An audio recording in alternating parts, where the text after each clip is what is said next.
At a rally in West Virginia, President Donald Trump falsely claimed that his administration is bringing back to America manufacturing jobs by the hundreds of thousands. In fact, about 70,000 manufacturing jobs have been added since he took office, federal labor statistics show. The president also puffed up his record on creating jobs in general, and coal mining jobs specifically. He also repeated misleading talking points on the nation's gross domestic product, immigration, war spending and Hillary Clinton.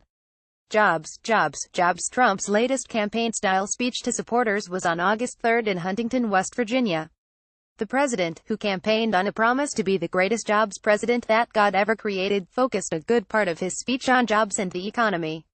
As we wrote at the time he took office, Trump inherited an economy that was experiencing steady job growth.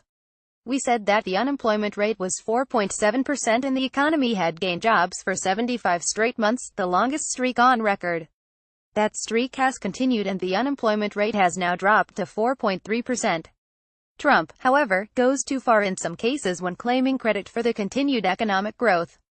In criticizing the Democrats for focusing on the federal investigation into Russia's meddling in the 2016 presidential election, Trump made a false boast about manufacturing job growth. Trump, August 3. The reason why Democrats only talk about the totally mod-up Russia story is because they have no message, no agenda, and no vision. They don't talk about the manufacturing jobs we're bringing back to America by the hundreds of thousands. First, the Russia story, of course, is not totally mod-up.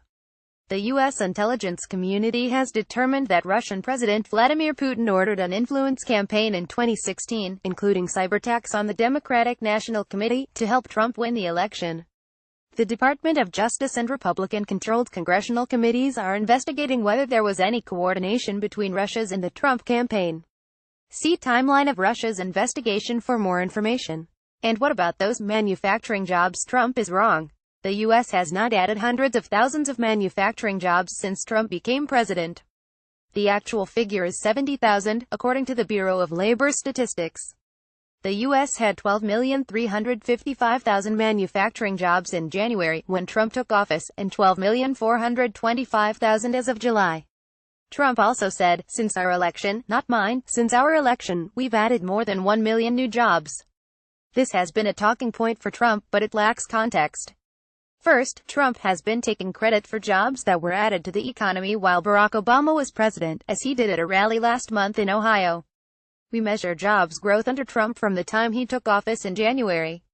By that measure, the economy has added nearly 1.1 million jobs from January through July, according to the BLS. But let's put that 1.1 million figure into context. During that same period a year ago, the U.S. economy added more than 1.2 million jobs, so the nation continues to add jobs under Trump, although at a tad slower pace. As we've written, the U.S. economy has been adding jobs every month since October 2010, a record-setting 82 straight months, as of July. Trump also boasted that his administration is putting our coal miners back to work. That's a bit of an exaggeration. The number of coal mining jobs has increased by a net of 600 jobs between January and July, going from 50,000 to 50,600, according to the BLS. The most recent jobs report, which was released August 4, shows a drop of 200 jobs between June and July. Trump noted that American exports of coal are already up more than 60% this year. That's backed up by a Reuters analysis of government data on coal exports. Reuters attributed the jump to soaring demand from Europe and Asia, fueled in part by a demand for coal in France after a series of nuclear power plant outages. In 2016, about 8% of U.S. coal production was exported to other countries, according to the U.S. Energy Information Administration. In a July 18 report, the EIA stated that while coal exports for the first quarter of 2017 were 58% higher than in the same quarter last year, EIA expects growth in coal exports to slow in the coming months. The report also said, with coal exports running well below export capacity, no significant expansions of coal export facilities in the United States are currently under construction. Recycled talking points. The president also repeated some of the same false and misleading claims that we have covered before. Trump on GDP. Economic growth has surged to 2.6% nationwide. You have to understand what that means. Nobody thought that number was going to happen. As we have written in before, the 2.6% growth in real GDP for the second quarter was not that unusual nor unexpected. Real GDP was higher than 2.6% in 8 of the last 18 quarters, according to data from the Bureau of Economic Analysis. Although Trump said nobody thought that number was going to happen, some economic models actually forecast higher growth. The Federal Reserve Bank of Atlanta, for example, initially forecast in May that the second quarter GDP growth would be 4.3%. Economists also caution to not read too much into any one quarter's performance, as the numbers tend to go up and down through the year, and are often revised based on newer data. Trump on Raise Act. Our proposal prevents new immigrants from going on welfare for at least 5 years. So you don't come in and go on welfare.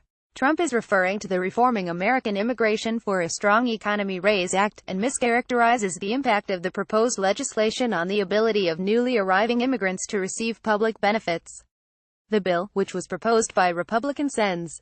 Tom Cotton and David Perdue, and endorsed by Trump, seeks to have legal immigration into the U.S. by reducing the number who gain entry based on family ties and emphasizing a merit-based immigration system. But as we wrote when Trump discussed the bill at a press conference earlier this week, current federal law already bars most new immigrants from most federal public assistance programs for 5 years. There are exceptions in the current law, such as for children and pregnant women. The Raise Act would expand the prohibition on some public assistance to the households of some new immigrants, but many who qualify for public assistance under the current law would remain eligible under the proposed bill. Trump on war spending. Think of it. We've spent $6 trillion in the Middle East, and the Middle East is 100 times worse than it was 16 years ago when we started. Can you believe this? What a shame. Actually, the U.S. spent over $1.7 trillion on war-related activities from 2001 through September 30, 2016, according to a February 2017 report from the Congressional Research Service. During the campaign, Trump cited a $6 trillion estimate for the long-term cost of the war. Boston University political science professor Neta Crawford put that figure at between $4.8 trillion and $7.9 trillion when including future costs for such things as veterans, medical and disability costs, debt service on borrowed money, and war-related spending in the Department of Homeland Security. But Trump repeatedly and wrongly uses the past tense, spent, to describe the spending. It's also worth noting that even as Trump criticizes military spending, he has on other occasions inaccurately boasted that his proposed fiscal 2018 budget includes a historic increase in defense spending. Trump on Hillary Clinton. What the prosecutors should be looking at are Hillary Clinton's 33,000 deleted emails.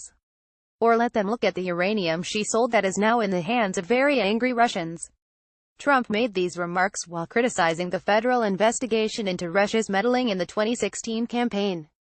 These are both talking points from that campaign, which ended in Trump's victory over the Democratic presidential nominee and former Secretary of State. Both statements are misleading, insinuating criminal activity by Clinton without any proof. The president says prosecutors should look at Clinton's 33,000 deleted emails, but federal prosecutors did look at them as part of their investigation into whether Clinton mishandled classified information when she used a personal email account and private server to send and receive work-related emails as Secretary of State. Prosecutors determined that there was no criminal intent in the decision to delete any emails, and no charges were ever brought against Clinton or any of her aides for mishandling classified information. Trump's referring specifically to 33,000 emails that Clinton deemed personal. Those emails were deleted rather than turned over to the State Department, but FEMP Director James Comey said like many email users, Secretary Clinton periodically deleted emails or emails were purged from the system when devices were changed. As for Trump's claim that Clinton sold the uranium to the Russians, Trump overstates Clinton's role as one of 9 voting members of the Committee on Foreign Investments in the United States, which is required by law to investigate all U.S. transactions that involve a company owned or controlled by a foreign government. The committee unanimously approved the sale of Uranium One, a Canadian-based company with uranium mining stakes in the West, to Rosatom, the Russian nuclear energy agency.